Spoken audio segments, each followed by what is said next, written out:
Olá, tudo bem? Seja muito bem-vindo a mais uma aula do nosso curso de Introdução ao Estudo do Direito. Hoje vamos para a nossa aula de número 4, Teoria da Norma Jurídica.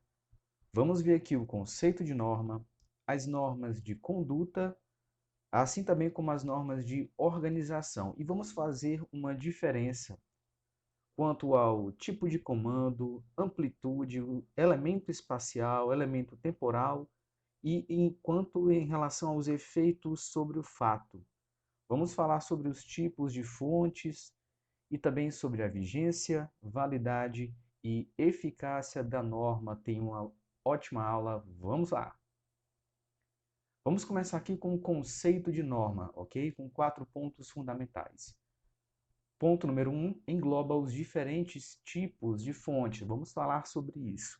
As fontes do direito não são apenas as leis ou a Constituição. Elas também perpassam pela própria sociedade. Vamos falar sobre isso. Ponto número 2, condicionantes do agir social. Ou seja, as leis entram em contato com a própria vida, a vida concreta. Elas funcionam como condicionantes do agir social. Ou seja, determinam comportamentos, punem alguns, enfim, e outros são considerados comportamentos que estão ali próximos da lei. Ponto 3, heterônoma. A gente já falou sobre isso também na nossa primeira aula, não é que o direito, o Estado ele é heterônomo, as leis são heterônomas, né? São repassadas, nós repassamos para o Estado a responsabilidade de criação e aplicação da lei. Nós mesmos, de forma autônoma, não podemos fazer isso e não devemos. Ponto número 4, de caráter obrigatório. Ou seja, a gente vai diferenciar esses tipos de comandos das leis, mas, via de regra, a lei ela tem um caráter obrigatório, coercitivo. Correto? Vamos lá. Estrutura lógica e características da norma. Vamos começar aqui com as normas de conduta. Já já vamos passar para as normas de organização e nos aprofundar um pouco mais nesse conceito. Então vamos aqui para uma estrutura. Estrutura da norma é igual à hipótese, ou seja, o fato criado de forma hipotética, certo? Mais um dispositivo, uma sanção. A gente vê essa construção muito comum, por exemplo, no Código Civil, no Código Penal mais ainda, né? Onde a gente tem a hipótese criada, um tipo penal, por exemplo, incriminador ou não incriminador, e temos um dispositivo que é a sanção. Seriam as duas partes que compõem essas leis.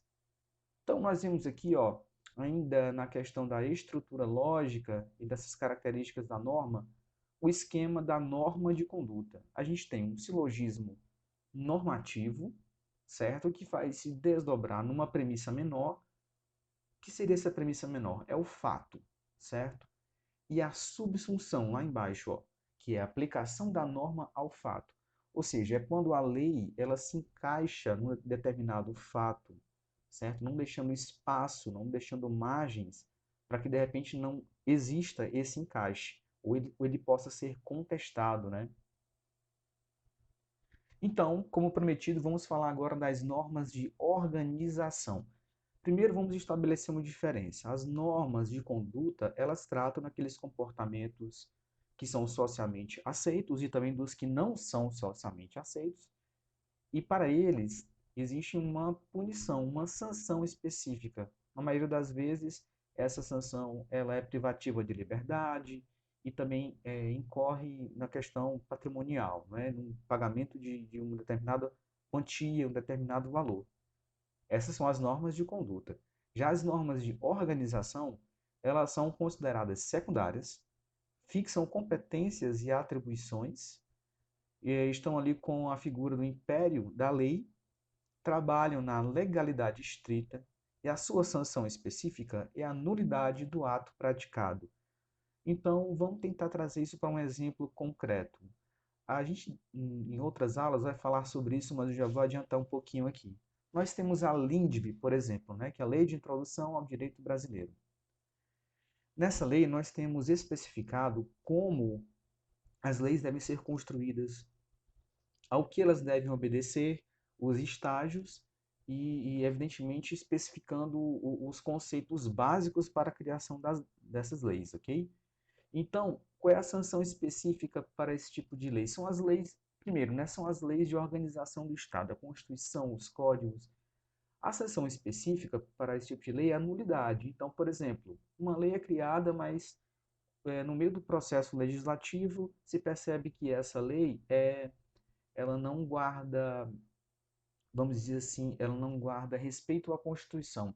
Ela não está encaixada junto com a Constituição. Então, ela é considerada nula, ok?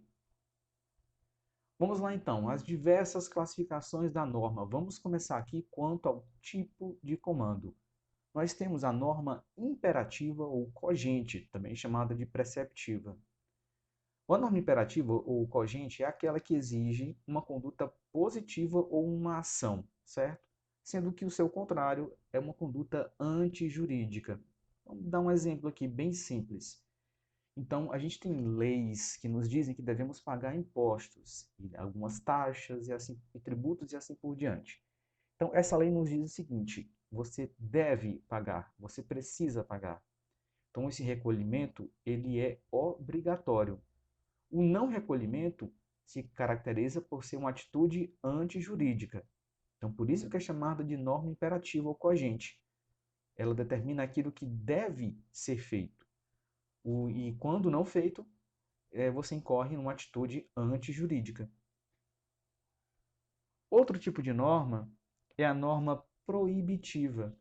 Ela parte da mesma premissa que a imperativa, mas ela pressupõe aqui uma omissão por parte do destinatário. Então a gente tem uma norma que te fala especificamente o seguinte: é proibido fumar em locais, por exemplo, num restaurante, num bar, em locais fechados. Essa lei ela te fala um comportamento que é antijurídico, que você não deve fazê-lo. Caso você incorra nesse comportamento, você está diante de uma lei, de uma norma proibitiva. Então, o exemplo dado aqui, a lei que proíbe, não que se fume, por exemplo, em ambientes fechados, ela está dizendo ali um comportamento antijurídico. E ela te diz, não faça. Caso você faça, existe uma sanção para essa conduta. Bom, ainda quanto ao tipo de comando, nós temos as normas supletivas ou permissivas. O que é uma norma supletiva? Ela não é exatamente uma norma obrigatória, na verdade, ela não é obrigatória, ela está mais para uma norma opcional, um desdobramento de uma determinada lei em outras opções. E essas opções podem ou não ser contempladas, podem ou não ser tomadas pela pessoa. No caso, por exemplo, da união civil, não é? Temos a união civil e existe a possibilidade de se criar um pacto antinupcial, por exemplo, entre os nubentes, né? Aqueles que vão casar. Não é obrigatório, isso é apenas uma opção que, caso eles queiram, está disponível. Bom, e agora quanto à amplitude, falamos quanto ao tipo de comando e agora quanto à amplitude. Nós temos a norma genérica, como o próprio nome está falando, são normas que elas versam de forma muito generalizada sobre algum assunto. Como exemplo, a gente tem a própria Constituição, que ela, de forma hierárquica, ela está acima. No entanto, ela trata de forma generalizada sobre esses assuntos. Leis mais específicas que vão tratar, vão desdobrar aquele comando mais geral que é a Constituição.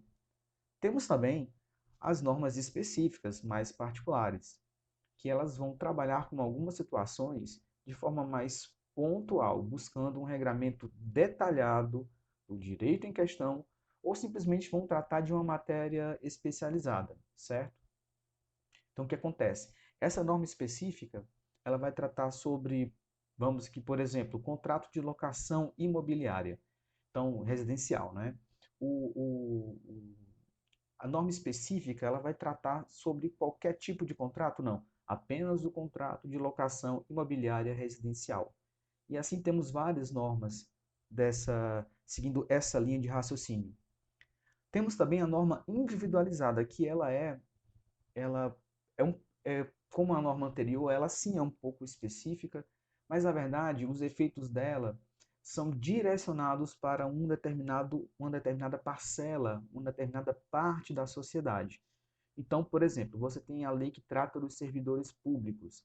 Aquela lei, ela vai funcionar apenas para esse público, não vai funcionar para o restante da sociedade.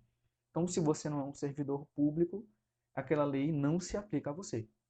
Então, normas de conduta, enfim, tudo que está descrito naquela lei vale apenas para quem é servidor público. Vamos em frente.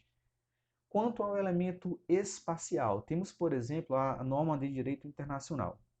Então, através dos tratados, das convenções internacionais, o que acontece? Os países eles se comprometem a internalizar aqueles tratados e convenções dentro do seu ordenamento jurídico. Mas essa, é, digamos assim, esse sinal verde que o Estado dá, dizendo, eu vou sim integrar ao meu ordenamento jurídico, não é tácito.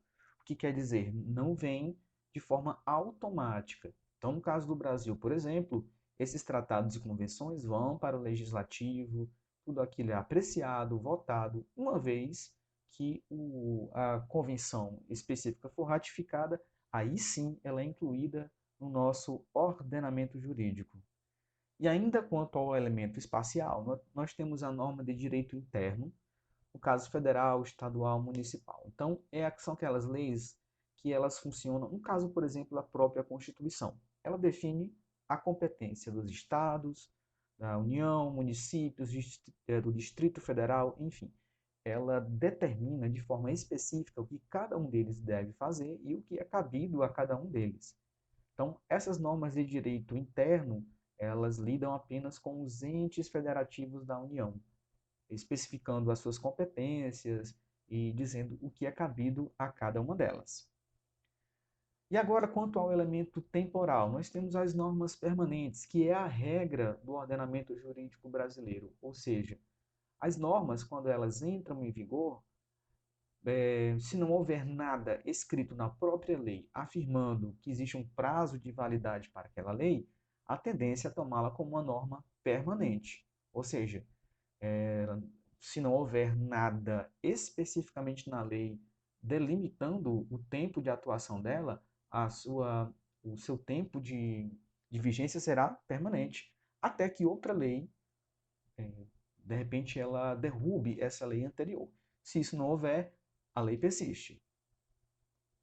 Ainda quanto ao elemento temporal, nós temos as normas temporárias, são aquelas leis feitas com data de validade. Então, pego aqui como exemplo a lei da Copa, né? Tivemos a Copa no Brasil, tivemos uma lei que regulou especificamente aquele período de acontecimento da Copa do Mundo no Brasil. Então, nós temos, por exemplo, o Estatuto do Torcedor diz que é proibido a venda e o consumo de bebidas alcoólicas nos arredores do estádio, dentro do estádio e fora dele, antes, durante e depois do jogo, certo?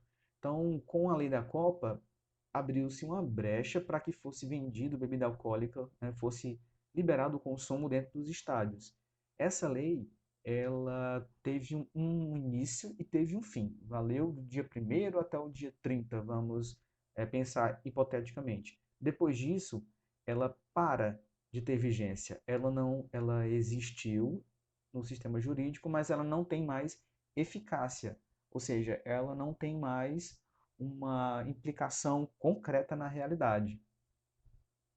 E aqui cabe outras ponderações que podemos fazer em outros encontros, porque essa norma, mesmo ela tendo chegado ao seu final, mas os efeitos dela não se esvaem. Ou seja, uma pessoa que, por exemplo, foi presa durante esse período de vigência da lei da Copa, tomando bebida alcoólica e, de repente, vamos imaginar, agredindo a uma outra pessoa.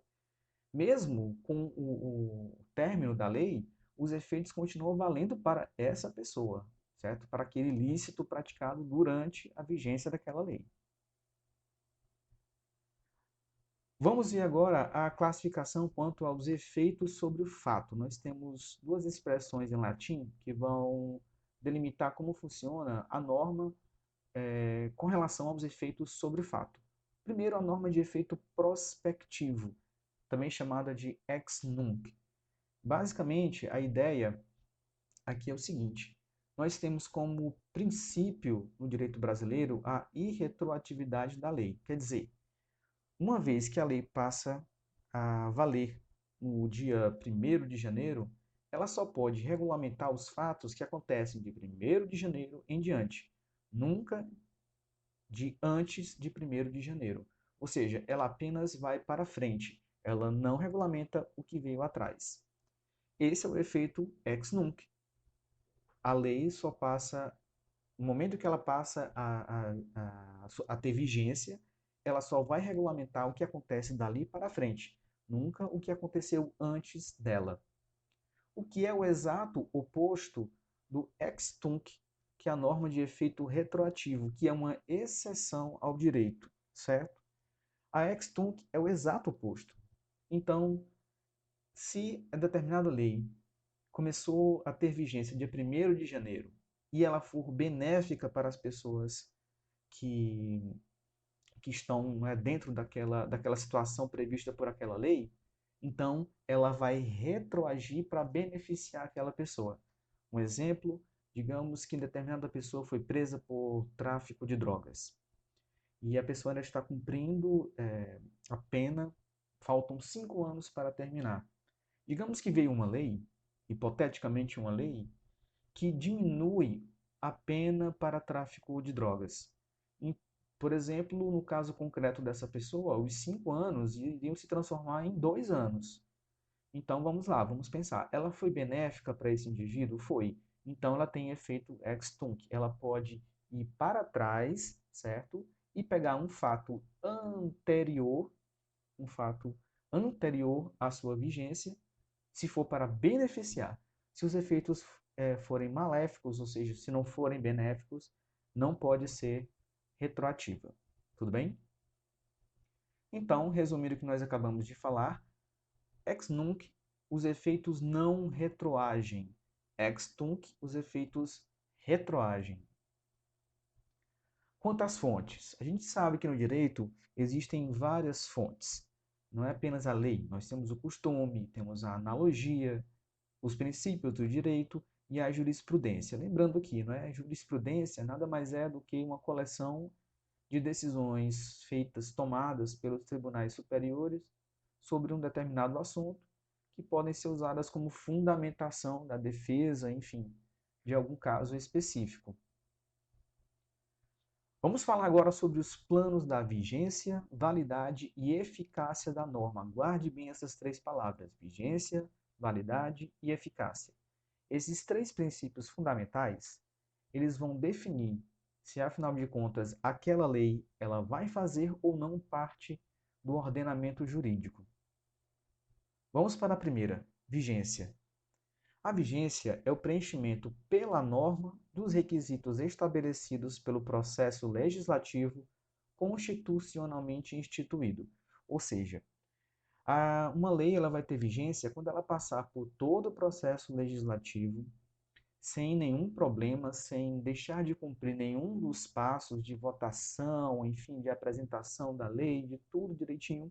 Então ela começa a ter vigência, ou seja, ela começa a fazer parte do ordenamento jurídico, mesmo que ela diga expressamente que o início da vigência se dará, por exemplo, daqui a 60 dias, 90, 120. De toda forma, ela já faz parte do ordenamento jurídico. Da validade. Então, uma lei ela vai ser válida se ela estiver, por exemplo, em consonância com os princípios constitucionais, por exemplo. Se uma lei, determinada lei, ela passa por um processo de votação, mas se percebe que ela é inconstitucional, ela pode cair, certo? Ela pode ser invalidada. Então, pode acontecer uma revogação tácita. Digamos, o STF é acionado para falar sobre aquela determinada lei, ele percebe o seguinte, ó, isso aqui é inconstitucional, ele não se encaixa com os princípios constitucionais. Então, a revogação é tácita. O que quer dizer tácita? Quer dizer que ela é automaticamente excluída, nada dela aproveitado, nenhuma palavra, nenhuma linha, nenhuma ideia. No caso, a questão, né, a lei seria nula por conta do seu não preenchimento, não cumprimento das formalidades para virar lei. Temos aqui o último princípio, que é a eficácia. Então, nós temos a lei passou por todo o processo, ela passa a ter vigência, mas de repente ela não tem eficácia naquela sociedade, ela não consegue de forma concreta lidar com os problemas, solucionar, resolver, auxiliar na, na, nos problemas reais da vida das pessoas. Então, essa norma ela acaba perdendo a eficácia dela, que seria a efetiva aplicação ou execução daquela norma. Então, baseado nessa situação, pode acontecer esse caso aqui, ó, o desuso das leis e as leis anacrônicas. Quando é que uma lei ela cai em desuso? É quando ela é ineficaz desde o momento em que ela nasce, desde o momento em que ela está sendo é, é, criada.